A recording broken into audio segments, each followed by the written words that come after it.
ፍልፍል ቲቪ 2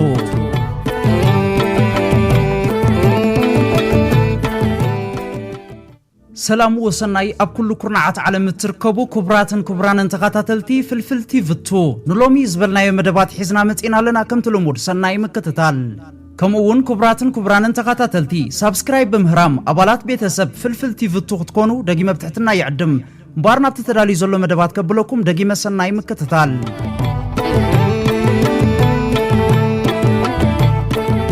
قديمة بزلو حصرتي مدبات كجمر منجتات كم مقله كم زحبرو شمونت ارمتات سراوي تግራይ ሙሉ بمولو نابزوبا دبوب تግራይ ግንባር ራያ بموفار نتي بفرحي زقبيبو مسمر ميله كومبل ጫልከ ይጽዎ ካብ ክልል አምሓራ ዘዝልቅ ዘሎ ዑሩድ ሰራዊት ብልጽግና ንምድሃኽ ተዳልዩ ኣሎ ኢራን ፕሮግራም ፓለስቲክ ሚሳይላት ብዝኾነ ይኹን ኩነታት ከም ዘይተቋርጾ ገሊጻ ኢራን እቲ ዝጀመረቶ ፕሮግራም ፓለስቲክ ሚሳይል ንምቁራጥ ድሌት ከም ዘይብላ ክኢላ ናይ ብሔራዊ ድህንነት መጽናዕቲ ትካል INSS አፍሊጡ እቲ ሃገር ምስ አሜሪካ ናብ ወተሃደራዊ ጎንጺ ናይ ምእታው ድሌት እንተዘይሃለዋ እኳ ነቲ ጎንጺ ንምውጋድ ግን እንታይ ዓይነት ዝርርብ ክትገብር ከም እትኽእል ሕጅውን ሕቶ ኮይኑ ከም ዘሎ ተገሊጹ ከም መብርሂ እቲ ክኢላ መምሕዳር ቴሄራን ነቲ ፕሮግራም ሚሳይል ከም ውሕስነት ሃገራዊ መስመር ስለዝሪኦ ነዚ ምርገጺኡ ብዘት ኣሕሊፉ ናይ መሃብ ዕድሉ ኣዝዩ ትሑት ምዃኑ ተፈሊጡ ኣሎ ኢራን ኣብቲ ዞባ ዘለዋ ወተሃደራዊ ልዕላውነት ንምዕቃብ ንሚሳይላታ ከም ቀንዲ መሳርሒ ከም እትጥቀመሎም እውን ሓቢሩ ኣሎ እዚ ከምዚሉ እንዳሃለወውን ኣሜሪካ ንምራክባ ካብ ማያት ኢራን ክርሕቃ ኣጠንቂቃ الجزيرة خمسة حبرو من قصة أمريكا أبتي زوبان زنك أساقسا نقداويان مراكب كاب قزاعات بحر إيران بستخ على متن كرحقات صنع متن قاطع أما حلاليفا زي متن قاطع زي زمت أمونغو كلتي أنها قرات زلو بوليتيكاوي وطرت انداقرد أبزو خدولو زلو اوان أب بحر زلو سقات ستان مكلخال تباهيلو يو بمسرت اتي تصبصب حيلو بحر أمريكا مراكب أمريكا كاب دوبات مايات إيران وصات رايكو قعزا بستخ على متن برحقات نخو قعزا أتحساسي با እዚ ስጉምት እዚ ኢራን ሉላውነት ማያተይ ተደፊሩ ብዝብል ሰበብ ንምራክብ ንኸይትሕዝ ወይ ካልእ ወተሃደራዊ ዕንቅፋት ንኸይትፈጥር ንምጥንቃቕ ዝዓለመ እዩ እቲ ዞባ ብፍላይ ድማ ቀላይ ሆርሙዝ ንዓለም ለኻዊ ንግዲ ነዳዲ ኣዝዩ ወሳኒ ብምዃኑ እዚ ስጋት ጸጥታ ባሕሪ ኣብ ዓለማዊ ዕዳጋ ዓቢ ጽልዋ ክህልዎ ከም ዝኽእል ይግመት ኣሜሪካ እዚ መግለጺ እዚ ዘውጽአት ኣብ ዝሓለፈ ግዝያት ምስ ምጭዋይን ምዕጋትን መራክብ ተኣሳሲሮም ዘጋጥሙ ፍጻሜታት ንኸይድገሙን ንንግዳውያን መራክብ ንምክልኻልን ምዃኑ አልጀዚራ ኣብ ሓበሬቱ ኣስፊርዎ ኣሎ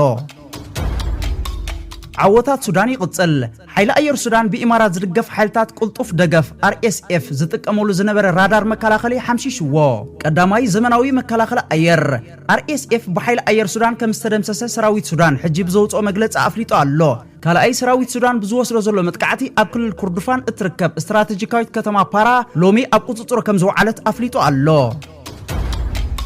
أبي حساون مداناغرني بروفيسور إزكيل غبيسا بروفيسور إزكيل أبي أحمد نحقيقي حسبه كونه يلو نخالقوت زداناغر سب كبل غليص و زي بحرياوي مغلاص أبقرب أوان بحصوت مغزا أبي أحمد علن مبسباس حقن أب إثيوبيا بزبل أرأستي أب استخايرو على يقريبو أتو غبيسا أبي أحمد بدرجة علم حدا كابتم قنعنا زي بلو مرحة مخانو بسفيحي قلصو حرف أفقونا خم أباج أقورا كلب تغير كتاريفكم برجرا كلب تغير كتاريفكم برجرا أجنع حزب سراويتن تجراي زي لومي بزوم برايون يود بشاشات علي ملكاز نبرة شرحي طفقات رعدن بهدأت ورجع أسرار حنافشلكا سلام كان متكلاويت أمرخان أو حسك اللخا ود بشاشان ناتو باروتن زخون خدع تجارون مجبريات طفقاتهم كجبرخا أبزي كل التسلست أوارح زي فنقلو أمني أين بران جناخ بسلام حزب خان منجستي إرتراني لون مسكالوت جرواب التهزبتات زوسر كايو حريات أمدون نباري مسرح سلامن نزي شرحتات كتفشل تخيلك الله جنا بحجون قال سخاب الريخو ملو حرنتنا تنتن كتعتر زي تحلل دقفنان محزنتنا نرجعت الكا عوتنا حزب تجراين إرتران تصمدوناي تمالي تصمدوناي لومي تصمدوناي صباح عوت حزب تجراي أم قبر ود بشاشان باروتن كرجعت يو نقفة بريس أمبر عشال بشاشة أمبر دوت مال تزاربوز كورويو نهزب إثيوبيا حساب كندزد يزنعقو هزب إثيوبيا خمزازن هاي كألن دي وزبل ما تحطو تاتا بأمرها 500 زغبر وعلا يجيرو تمالي زتباهلو زي ذكر هزب ديخو هزب إثيوبيا بزبل درجة يود بشاشة بزي حنكت زحسو زلو كم تبزحات إثيوبيا ويانن تقارون إيرترا ويانن أما حبراو مرة خبيتا زكابابلو زلو نريو زلنا فيديوتات ود بشاشة هزب أكيبو بفيديو تسندو معك ማዕከናት ዜና ዘቃልሑና ሓድሕዱ ዝጋጮ መደረታት መወዳእታ ኣይጸንሖን መበገስ ናይ ዝድማ ካብ ግዜ ናብ ግዜ ዝዓቢ ዘሎ ጭንቀትን ርእሰ ምትሓትን እዩ ኢትዮጵያ ንቁልቁል ገጻት ንቆት ምህላ ዘርኢ ስእሊ እዩ ሓርፋፍኮና ኸመባ ጨጎራ ከልብ ተቐይር ክተሪፍኩም በርጭራ ካብዚ ቀፂለውን ክቡራትን ክቡራንን ተኸታተልቲ ናብዛ ስዒባ እትቐርብ መደብ ከብለኩም ደጊመ ሰናይ ምክትታል እዚ ሰነፍ ነዳይ ስሱዕ ፈራሕ ዝኾነ ቆልዓ በሻሻዩ ዓዲሙ ኣራኺቡና ዘሎ ስለዚ ሓደ ሓሳዊ ኢና ክንዝልዝል ተራኺብና ዘለናሎ መዓልቲ ስለዚ ቆልዑውን ሓሳው ማለት ትርጉሙ ክፈልጥዎን ሓሶት ጌጋ ምዃኑን ክመሃሩ ምእንቲ ቆልዑ ንቕድሚት ብንቀርብ ስድራ ኣክብ ወግዕ ኣለና ወግዕ ስድራ ወዳሓዎ ቦይ ብንቀርብ ስድራ ወግዕ ኣለና ወዳሓዎ ቦይ ምጉራት ኣጽዋር ብልጽግና ምድላው ንሰፊሕ ኩናት ዶ ወይሲ ምልክት ኩቱር ራዕዲ ወይሲ ምንቅስቃስ ንታህዲድ ኣእዳው ምጥምዛዝ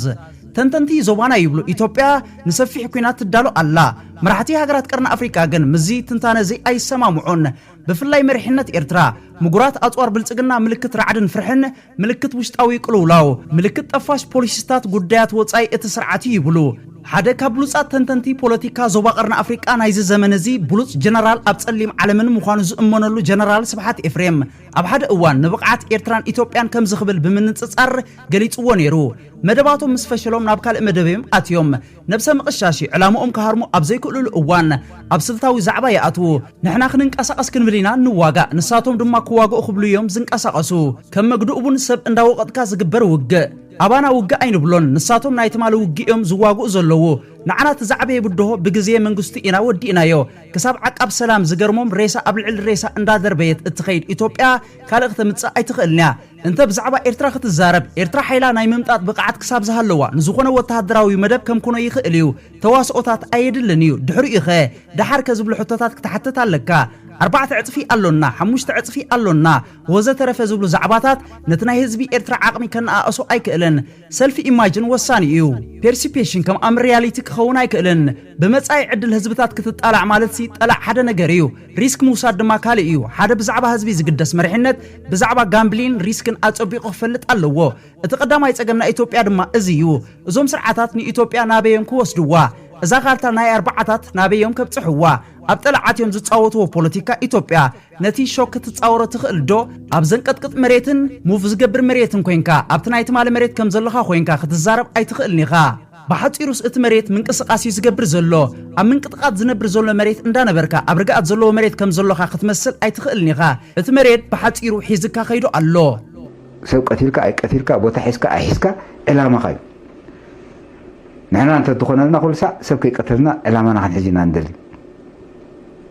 ሓንቲ ጭራሕ ኣይደላትና ንሕና ምእንቲ ክንንቀሳቐስ ኢና ንሕና ንዋጋእ ክንዋጋእ ዘይኮነስ ምእንቲ ክንንቀሳቐስ ኢና ንዋጋእ ንሕና ክንንቀሳቐስ ኣብ ድላይና ክንበፅሕ ምእንቲ ንባፅዕ ክንበፅሕ ምእንቲ ጥራሕ ኢና ንዋጋእ ምናልባሽ ኣብ ናታቶም ኣተሓሳስባ ድንቀሳቐሱስ ምእንቲ ክዋግኡ ክኸውን ይኽእል እዩ ካብ መቐለ ዲ ካብ ኩሉ ስሒብካ ኣብ ትግራይ ዓዲያቦ ምፂካ ተንቀሳቒስካ መወዳእታ ክትዋጋእ ዕላማ ክህልወካ ክእል ክኸውን እዚ ንሕና ዕላማ ይንብሎ ኢና ንሕና ምእንቲ ክንንቀሳቐስ ኢና ንዋጋእ ከምዚ ኣብ ፈንቅል ድብለካ ዝነበርኩ ሰራዊትና ነቲ ቀዳማይ መከላኸሊ መስመር ናይ ፀላኢ ነቲ ካልኣይ መከላኸሊ መስመር ናይ ፀላኢ ከይተዋግኡ ሰጊሩ ፀጋይ የማን ፀጋም ምሕላፍ መወዳእታ ፅርግያ ክኣቱ ተኮይኑ ግን ትእዝ ኣሎ ነቲ እዚ ደምሲሶ ከይዳ ኣሎ ነቲ እዚ ደምሲሶ ፅርግያ መፅዩ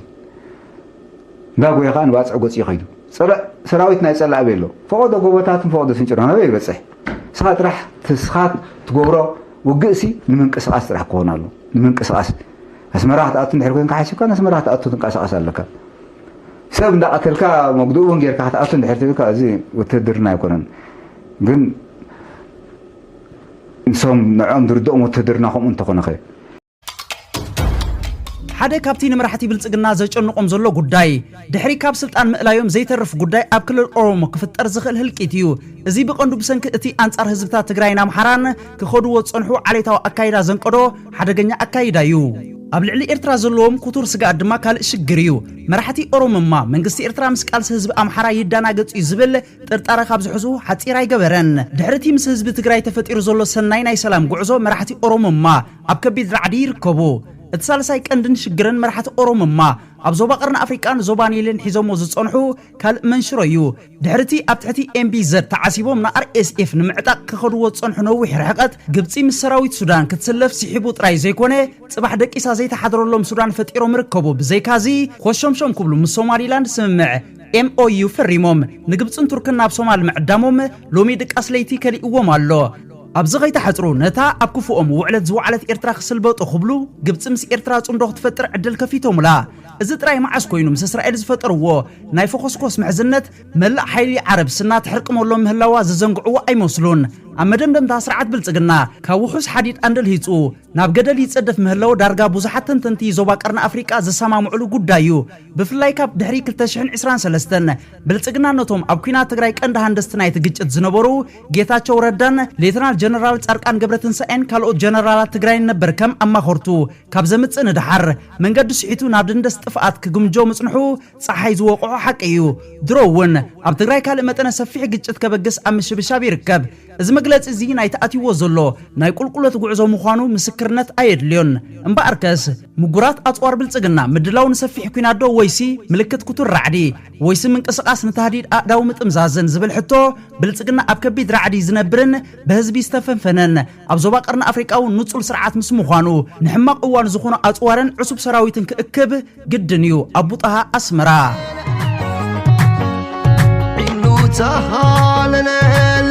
كمايو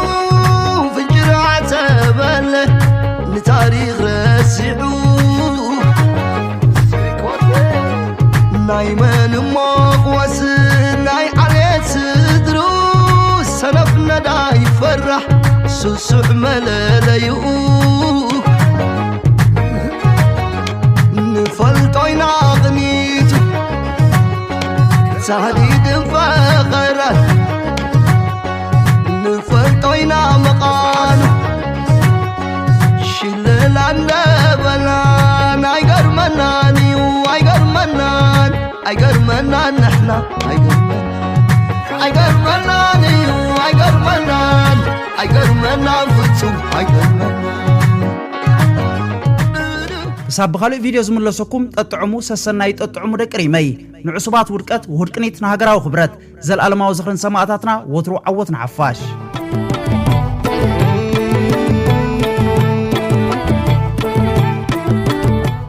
فلفل TV